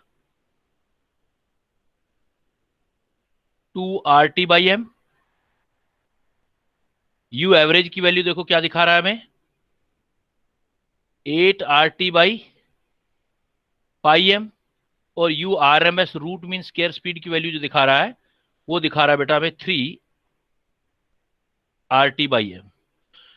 अगर सेम है तो RT और M same temperature same gas है तो RT/m तो कैंसिल हो गया, तो ये वैल्यू आ गई अंडर रूट 2, ये वैल्यू आ गई अंडर रूट 8/पाई मतलब 3.14, ये आ गई अंडर रूट 3।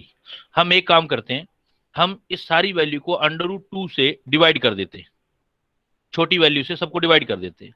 तो फर्स्ट वाली वैल्यू बन जाएगी अंडर रूट 2/√2, दूसरे वाली वैल्यू बन जाएगी under root 8/3.14 divided by under root 2, ये बन जाएगी अंडर रूट 3/√2।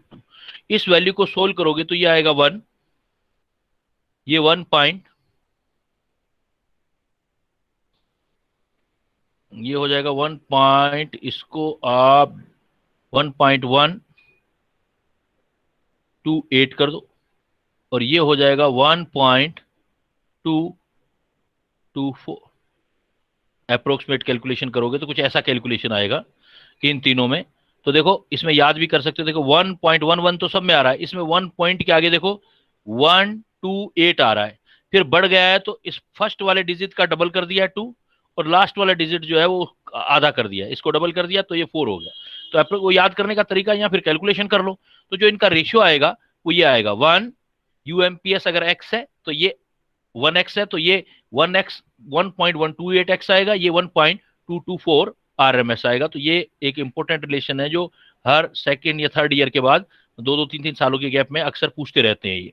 तो आपको इसका एक ही गैस का सैंपल है, बिकॉज वो टेम्परेचर पे डिपेंड करेगा, गैस सैंपल सेम है तो मोलर मास सेम हो जाएगा, तो आप यू एमपीएस और यू एवरेज और यू आरएमएस में रिलेशन बता सकते हैं। तो ये है रिलेशन बिटवीन, मतलब ये कहने का मतलब क्या है कि अभी वाला टॉपिक देखो, अभी हमने क्या पढ़ा, अभी जो आज आप लोगों ने स्टार्ट किया, जो स्टार्ट किया वहां मैंने आपको उस रूल से क्लोज किया कि भाई जो पिछली बार पढ़ा था गैसें डिफ्यूज कैसे होती हैं, एक जगह से दूसरी जगह जाती है तो क्या किस किस किस फैक्टर पर डिपेंड करती है। उसके बाद क्या किया, जो भी गैस के सैंपल होते हैं उन गैस के सैंपल को एक इक्वेशन से सोल्व किया है। जैसे कोई भी गैस का सैंपल है तो गैस के पार्टिकल है, मूव करते रहते हैं, गैस के पार्टिकल फिक्स तो रहेंगे नहीं बेटा, because they are always in motion, continuously in motion, in random motion. जो गैस के पार्टिकल होते हैं जो मोशन करेंगे तो स्पीड्स होंगी। तो वो कहता है कि स्पीड हम डिफरेंट टाइप की कैलकुलेट करते हैं। तो वो डिफरेंट टाइप कौन कौन सी है, एक बार रिपीट कर दो बेटा, कौन कौन सी स्पीड है गैसियस पार्टिकल की?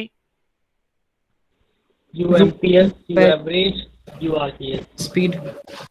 मतलब सारी की सारी कैलकुलेशन है, UMPS, U average, U RMS. Root RMS. Means क्या है? अच्छा, यूएमपीएस की वैल्यू बता दो जरा फटाफट, एक्सप्रेशन यूएमपीएस कितना होगा? Root two Under root 2 RT by M. 2 RT by M, u root 2 RTM। और एवरेज कितना होगा? Under root ART by pi M. RT by pi m। 8 RT by pi M रूट। और एम आरएमएस कितना आएगा? Under root 3 RT by M. Under root 3 RT by M। तो जब ये मूव करेंगी तो इनकी काइनेटिक एनर्जी भी बनेगी। वैसे तो हर एक मॉलिक्यूल की काइनेटिक एनर्जी एक्चुअल में तो अलग होती है, लेकिन हम एक एवरेज कैलकुलेशन बना लेते हैं, क्योंकि कैलकुलेशन कर रहे हैं। जैसे किसी क्लास के बच्चों का टेस्ट लेते हैं अपने, और उस टेस्ट में सबके मार्क्स तो सेम नहीं आते, बट हम कहते हैं कि एवरेज मार्क्स क्या आ रहे हैं उस क्लास के बच्चों के, तो एक कैलकुलेशन बना लेते हैं। तो वही बात यहाँ पर होती है कि किसी टेम्परेचर पर गैस के पार्टिकल हैं and they are moving here and there, और अब if they are moving then they are related with the kinetic energy, so we can calculate the average kinetic energy. Then what will be the expression of average kinetic energy per molecule beta? Average kinetic energy per molecule, 3/2 RT। देखो गड़बड़ कर दी, 3/2 KT। KT, क्योंकि पर molecule बोल दिया ना मैंने, तो Yes. यही एग्जाम में होगा, ये इतनी सी यही तो गलतियां होंगी। तो काइनेटिक एनर्जी पर मोलिक्यूल होगी तो 3/2 KT। और अगर मैं कह दूं kinetic energy per mole of gas, then आप बोलोगे, तब क्या बोलोगे? 3/2 RT। और अगर टोटल काइनेटिक एनर्जी निकालना हो तो क्या बोलोगे बेटा? N total in N 3 by 2 number of RT. मोल से मल्टीप्लाई कर देंगे तो टोटल आ जाएगी हमारे पास। क्लियर? yes sir। ये जो कैलकुलेशन किया था, ये आप देख रहे हो, तो हम डायरेक्ट एक्सप्रेशंस कर रहे हैं। ये एक मैथमेटिक्स की ब्रांच होती है स्टैटिक्स, उस पर एक मैक्सवेल था साइंटिस्ट, उसने स्टडी करके किया था। थोड़ा सा डिफिकल्ट है लेकिन मैं ट्राई करता हूं आपको एक्सप्लेन करने का। तो मैं लिख रहा हूं Maxwell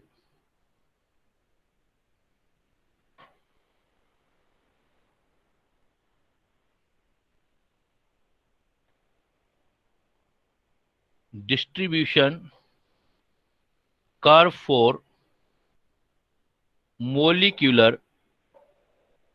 speed। Maxwell distribution curve for molecular speed. उसने क्या किया, कर्व बनाया एक। उसने सपोज ये सैंपल लिया, तो डिफरेंट टेम्परेचर पर प्रैक्टिकल किया था, एक मैथमेटिक्स की ब्रांच यूज की थी। उसने पार्टिकुलर टेम्परेचर पर गैस के बहुत सारे पार्टिकल लिए से, उनकी स्पीड्स को स्टडी किया। तो उसने नोट क्या किया कि जब भी किसी स्पीड को किसी पार्टिकुलर टेम्परेचर पर, एट कांस्टेंट टेम्परेचर पर उसने स्टडी किया, तो उसने देखा कि जो मोस्ट ऑफ मोलिक्यूल जो होते हैं जिनकी स्पीड बहुत कम होती है, ऐसे मोलिक्यूल बहुत ही कम होते हैं। फ्रैक्शन ऑफ, नोट किया उसने कि fraction of molecule having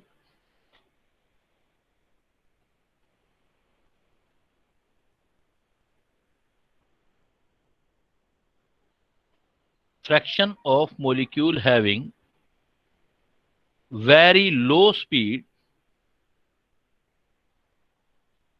is small। मतलब ऐसे मोलिक्यूल बहुत ही कम थे जिनकी स्पीड बहुत कम थी, वेरी लो स्पीड, वो फ्रैक्शन बहुत स्मॉल स्मॉल था। और ऐसे भी मोलिक्यूल बहुत कम थे, fraction of molecule having very high speed.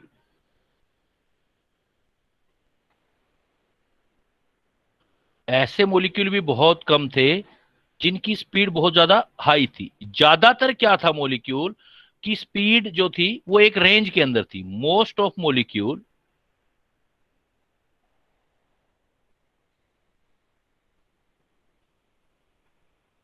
Having speed with in A range. ज्यादातर मॉलिक्यूल की स्पीड एक रेंज के अंदर थी, एक पार्टिकुलर टेम्परेचर पर, ए range, with in A range. इसी को हम बोलते हैं, जो ज्यादातर मॉलिक्यूल पोजेस करते हैं the speed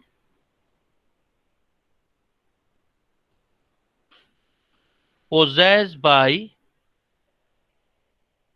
most of molecule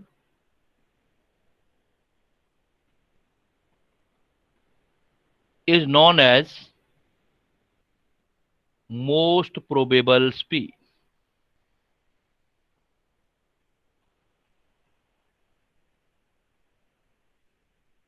इसको आप यूएमपीएस कह रहे हो। बिल्कुल ये बेटा वैसे है जैसे सपोज अपने क्लास के बच्चों का एक टेस्ट लेते हैं। सपोज टेस्ट आता है 10 नंबर का, 10 मार्क्स का टेस्ट है, और उसको बता दिया आप ये पढ़ लेना, कल आपका टेस्ट लेंगे। तो आप देखोगे कि ऐसे स्टूडेंट बहुत कम होंगे जिनके 0 मार्क्स आएंगे, ऐसे स्टूडेंट भी बहुत कम होंगे जिनके 10 आउट ऑफ 10 आएंगे। ज्यादातर पढ़ के आए होंगे तो उनके मार्क्स एक रेंज के अंदर होंगे, जैसे सपोज 7, सपोज 8, ऐसे। तो यही चीज गैस के मॉलिक्यूल के लिए होती है। तो ऐसे गैस के पार्टिकल बहुत ही कम होते हैं जिनकी स्पीड बहुत कम होती है, या ऐसे पार्टिकल भी बहुत कम होते हैं जिसकी स्पीड बहुत ज्यादा होती है। ज्यादातर मॉलिक्यूल जो होते हैं उनकी स्पीड एक रेंज के अंदर होती है। इस स्पीड को हम बोलते हैं मोस्ट प्रोबेबल स्पीड। इस बात को उसने मैथमेटिक्स के ग्राफ से एक्सप्लेन किया। मेन पॉइंट ये है उसका, मैक्सवेल डिस्ट्रीब्यूशन कर्व जो बोल रहे हैं, उसने क्या किया, इस बात को जो हमने ऊपर लिखा है उसको ग्राफ से एक्सप्लेन किया। उसने बोला कि सपोज हम एक कर्व बनाते हैं, ग्राफ बनाते हैं। कर्व में एक साइड लेते हैं fraction of molecules, gaseous molecule ले रहे हैं। सपोज इसको N D N upon N लिख देते हैं। एन में से डी एन मतलब इतने मॉलिक्यूल का एन टोटल हो गया, डी एन पार्ट हो गया, फ्रैक्शन हो गया। Fraction of molecule D N by N, और स्पीड, उनकी क्या स्पीड आती है, मतलब यू यू क्या है, उसके बीच ग्राफ बनाते हैं। और जितने पार्टिकल हैं उसको एक शेडेड एरिया से हम अरेंज करते हैं। तो उसने ऐसा ग्राफ बनाया है।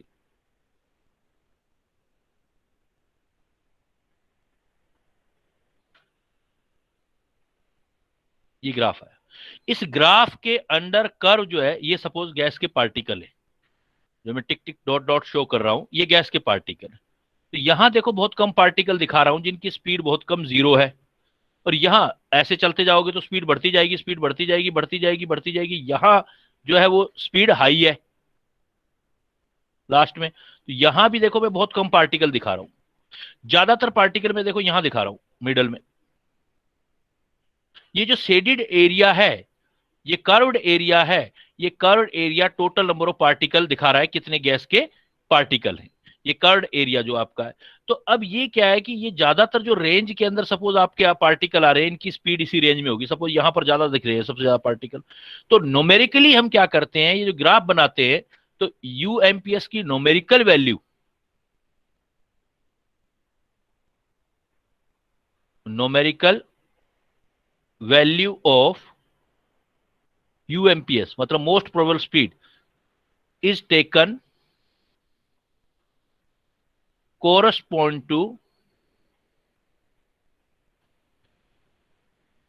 peak of curve।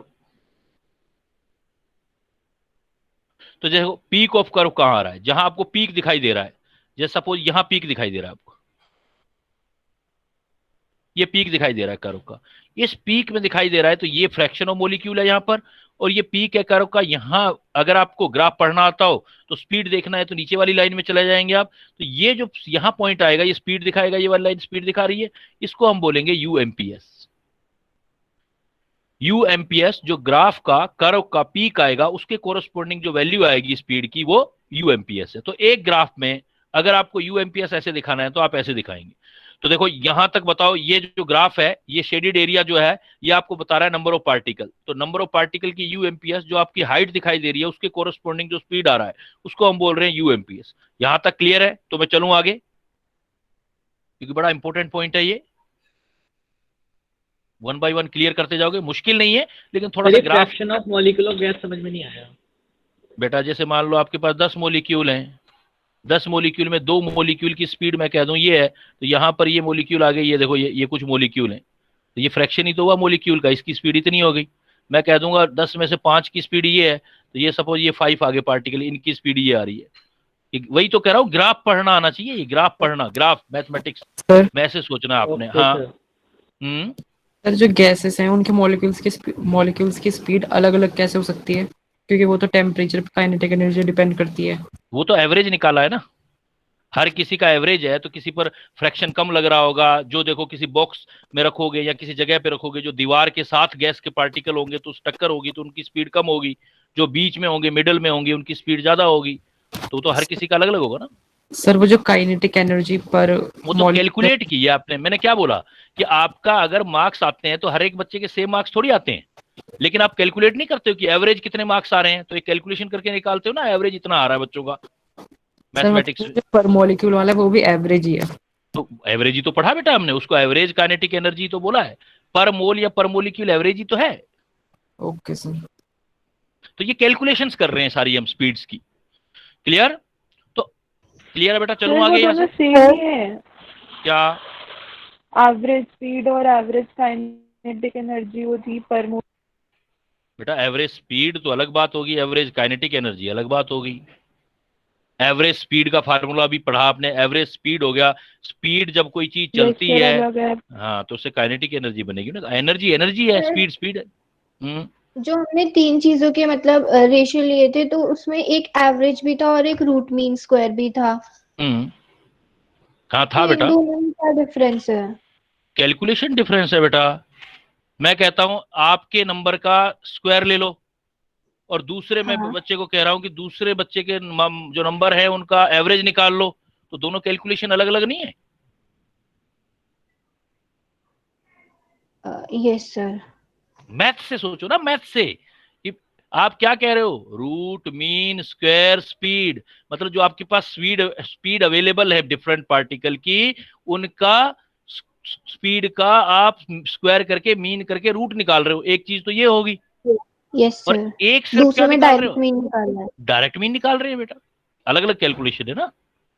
सर फिर अगर जैसे हमसे 1 मोल की पूछी है एवरेज स्पीड, तो फिर एवरेज वाला हम फार्मूला लगाएंगे।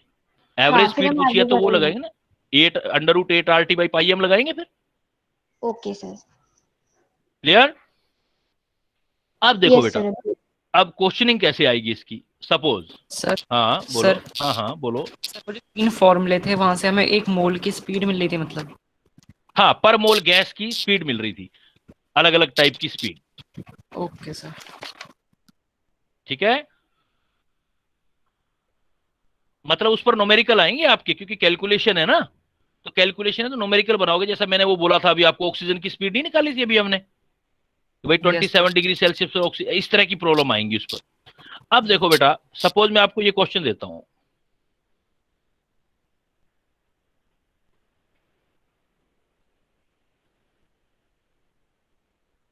recognize the URMS, U average and UMPS from following graph। Suppose बेटा मैंने ग्राफ दे दिया आपको, मैंने वो ग्राफ मोलिकुलर स्पीड का बना दिया ऐसे ग्राफ, ये सपोज ग्राफ बना दिया, और मैंने यहां पर 3 लाइन खींच दी बेटा। मैंने कहा कि एक स्पीड तो ये है, सपोज ये है U1, एक कोई स्पीड यहां दिखा रहा है, कुछ कोई सी भी स्पीड दिखाई दे रहा है, ये वैल्यू आ रही है U2, और एक मैंने बेटा सपोज यहां बना दिया U3। इन U1 U2 U3 में आपको रिकॉग्नाइज करना है कौन से वाली URMS है, कौन से वाली U एवरेज है, और कौन से वाली UMPS है। तो सोच सकते हो कौन से वाली होगी। सर तो UMPS UMS हमारी U3 है। सर U UM है 1 हो जाएगी। URMS हमारी U1 वाली है सर U UM R और U1। U एवरेज हमारी सर U2 वाली UMS है। वाली U3 है। Yes sir. अभी मैंने बताया नहीं था आपको क्या कि जो पीक से रिगार्डिंग होगी वो तो क्लियर है ना, पीक से रिगार्डिंग होगी, जो पीक के कोरस्पॉन्डिंग होगी वो कौन से वाली होगी? UMPS। UMPS। ये तो क्लियर होगी ना, इसका मतलब U1 किस क्या है? UMPS। क्लियर। अब मैं अगर स्पीड की स्टडी कर रहा हूं, ग्राफ पढ़ना मुझे आ रहा है, तो इधर से इधर जाऊंगा तो स्पीड क्या होगी? डिक्रीज, वो सर इंक्रीज। इंक्रीज। इंक्रीज होगी ना बेटा। तो U1 से U2 बढ़ा आ रहा है और U2 से U3 U1 बढ़ा से रहा क्या है। बढ़ा रहा है? U2। और U2 से क्या बढ़ा रहा है? U3। U3। तो ये तो क्लियर हो गया कि U1 क्या है? एमपीएस है। तो हमने ये फार्मूला भी तो पढ़ा था कि UMPS, और इन सब का रिलेशन जब पढ़ा था हमने, तो ये भी तो पढ़ा था कि UMPS से ज्यादा क्या होता है? U average. U और एवरेज। U एवरेज से ज्यादा क्या होता है? URMS। URMS। तो हो गया ना, इजी सा क्वेश्चन है, कोई मुश्किल थोड़ी है। बस यही है कि छोटी छोटी मैथमेटिक्स के गए। तो इसका मतलब U1 किसको रिप्रेजेंट कर रहा है? UMPS को। लेकिन U1 जो है सबसे लो है और U3 सबसे हाई है। तो हाई वाली स्पीड कौन सी कैलकुलेशन आती है? URMS। URMS। और मिडल वाली कौन सी होगी? U average. U average. तो ग्राफ में जो सबसे छोटी वैल्यू दिख रही हो आपको और पीक के कोरस्पोंडिंग दिख रही है वो एमपीएस होती है। उससे बड़ी वाली कोई भी वैल्यू दिखाई दे रही है तो वो आपकी यू एवरेज को रिप्रेजेंट कर सकती है। और जो सबसे बड़ी दिखाई दे रही है, अगर कुछ दिखा रहा है, तो वो किसको रिप्रेजेंट करेगी? URMS को। क्लियर? इतना मुश्किल है नहीं इतना। मतलब थोड़ा सा हमारी हैबिट क्या होती है, हम ये सोच लेते हैं कि मैथ तो हमने पढ़ी ही नहीं है। लेकिन वो वाली मैथ नहीं है बेटा, ये 10th तक वाली मैथ है। सोचना है ग्राफ को, इधर से इधर जा रहे हैं, कम हो रहा है या ज्यादा हो रहा है, माइंड मेकअप करो उस हिसाब से। देखो, देखो, फिर प्रॉब्लम देता हूं, है ग्राफ की सिंपल सी चीजें हैं, सिंपल मैथमेटिक्स। सपोज मैंने ग्राफ दे दिया ये, और दो टाइप के ग्राफ बना दिए। टोटल एरिया तो उतना ही रहना है। एक ग्राफ मैंने ये बना दिया,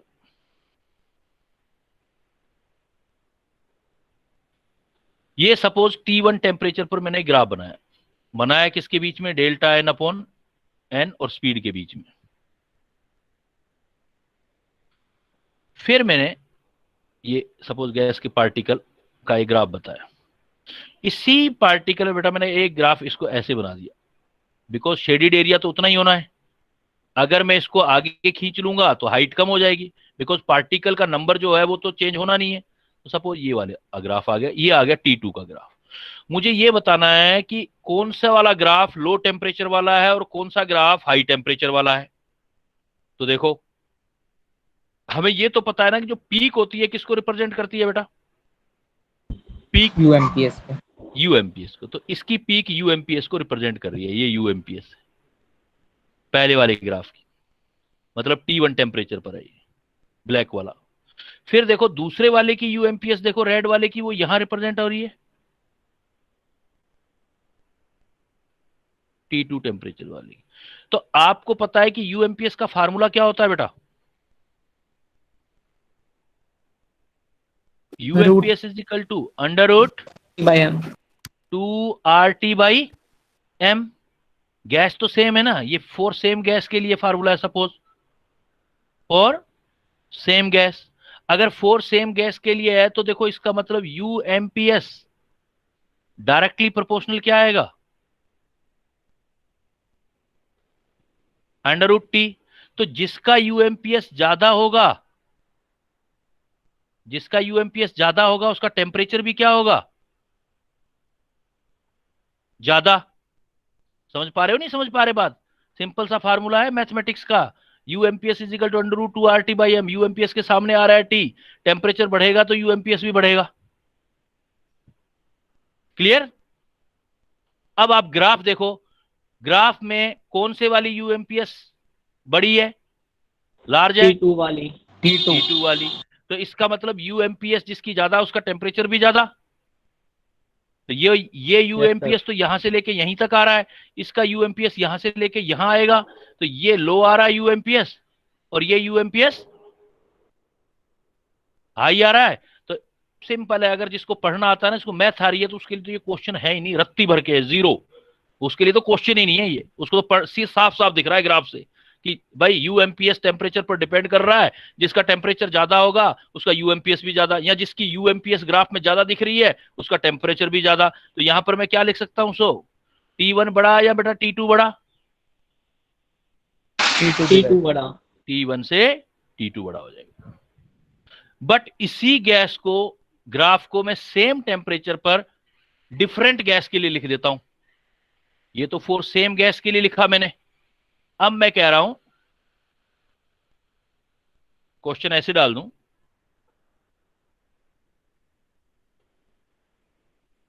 एट सेम टेम्परेचर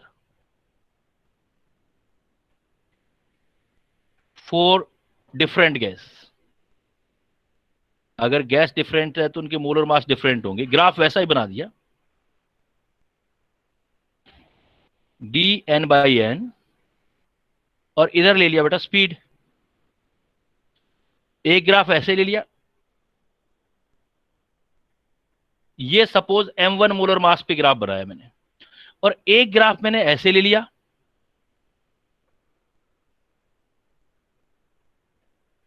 ये m2 मोलर मास के लिए बनाया। मुझे ये पता करना है कि कौन से वाला ग्राफ का गैस का मोलर मास कम है और किसका मोलर मास ज्यादा है। तो पहले आप क्या फार्मूला यूएमपीएस का पढ़ोगे, तो यूएमपीएस इज इक्वल टू क्या होता है फार्मूला, पहले फार्मूले पर जाओ। यूएमपीएस इज इक्वल टू क्या फार्मूला होगा बेटा, √2RT/m। 2RT/m। इस बार टेम्परेचर सेम है, किसके साथ रिलेशन देखना है आपने, m के मोलर साथ। मास के। तो यूएमपीएस इनवर्सली प्रोपोर्शनल अंडर m। तो जिसका यूएमपीएस ज्यादा होगा बेटा, अब की बार उल्टा आ रहा ना रिलेशन, जिसका एमपीएस ज्यादा होगा उसका मोलर मास कम होगा। क्लियर? अब ग्राफ पर आ जाओ, इसका मतलब यूएमपीएस मोलर मास के इनवर्सली अंडर रूट के इनवर्सली प्रोपोर्शनल है। तो इधर देखो, अब ग्राफ में एमपीएस देखो किसके वाली कम है या किसके वाली ज्यादा है। देखो इसकी पीक ये रही, ब्लैक वाले की ये यूएमपीएस आ गया, ये यूएमपीएस M1 वाले मोलर मास वाली गैस के लिए है, और दूसरा देखो रेड वाला इधर वाला ये यूएमपीएस, ये दूसरे वाला यूएमपीएस ये वाला M2 के लिए है। पहले तो आप यूएमपीएस चेक करो ग्राफ देख करके, लो कौन सी है हाई कौन सी है बेटा। ग्राफ में लो कौन से वाले की दिख रही है मोलर मास की, M1 वाले की लो है या एमपीएस M2 वाले की, M1। ग्राफ से साफ पता लग रहा है ये लो एमपीएस है और ये हाई है। तो जिसकी बेटा एमपीएस हाई होगी उसका मोलर मास क्या होगा, कम होगा। कम होगा। तो इसका मतलब यहाँ पर M1 बड़ा है या M2 बड़ा है, M1 बड़ा है। M1 बड़ा है, M1 बड़ा है, यहाँ पर M1 मोलर मास बड़ा है। तो आपको ग्राफ प्रिंट होके आएंगे और आपको बताना होगा कि भाई दो तीन ग्राफ दे देगा ऐसे एक साथ, पूछेगा बताओ भाई इसमें M1 कौन सा है। तो आप सीधा सा ये देख लेना, अगर मोलर मास दे रखा है तो जिस ग्राफ की पीक जितनी बड़ी हो उस गैस का मोलर मास ज्यादा होगा, जिसकी पीक बड़ी होगी। अगर टेम्परेचर देखना है तो जिसकी पीक छोटी होगी उसका टेम्परेचर ज्यादा होगा, पीक छोटा होगा टेम्परेचर ज्यादा होगा। तो मैंने कई तरीके से आपको ये चीज बताई है, बाकी है सब कैलकुलेटिव मैथमेटिक्स से, जो आप सामने फार्मूले देख रहा हो मैं उन्हीं फार्मूले से ये सारे रिजल्ट निकाल रहा हूं। तो इसको बोलते हैं Maxwell distribution of speeds, Maxwell distribution of speed. इसमें ये देखना कि आपका शेडेड एरिया जो है वो हमेशा सेम रहेगा। शेडेड एरिया किसको रिप्रेजेंट करेगा, नंबर ऑफ पार्टिकल्स को रिप्रेजेंट करेगा हमेशा। सर इसमें तो दो डिफरेंट केसेस ली थी, तो उसमें भी जो एरिया कर्व का है वो सेम रहेगा दोनों का। हाँ, वो अमाउंट सेम लेके करना पड़ेगा ना, हमें 1 मोल लेके करना पड़ेगा ना दोनों गैसेस का। इसमें भी 1 मोल, बिकॉज ये फार्मूला पर मोल गैस के लिए 2RT/m। Yes sir. ठीक है, यस।